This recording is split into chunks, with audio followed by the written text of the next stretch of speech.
in the book, you give a real honest and lovely account of motherhood, and it's not sugar coated. It's real. It's your account, and that so-called notion of having it all, um, and I've never believed that. I don't believe in having it all. We have what we have at certain points, I think, and that was one of the contributing factors to me leaving my job as a journalist. But I knew I couldn't be the mum that I wanted to be and also be the journalist that I had been. I just knew the two were not going to work together.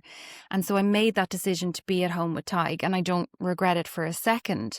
Um, but I don't think it's easy to come to those realizations. And I don't think it's easy then to take action from that place. What do you think?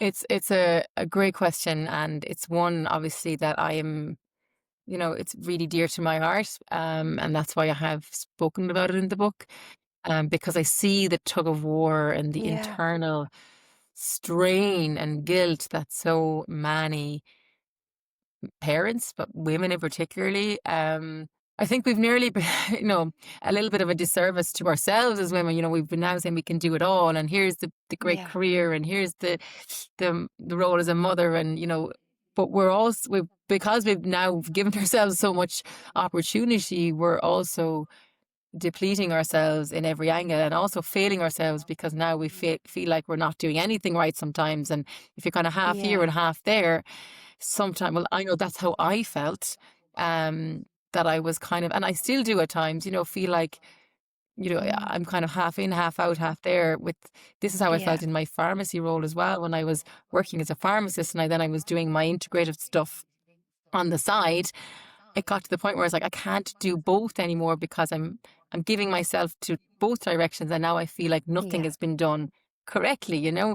And that's where I made the decision. This is where my soul is asking me to go right now at this phase and stage in my life. And as Yeah. you said, sometimes it's difficult. And it is, when you're making a change, it's very difficult, and the ego screams at you to say, "What are you Mm. doing, you crazy woman?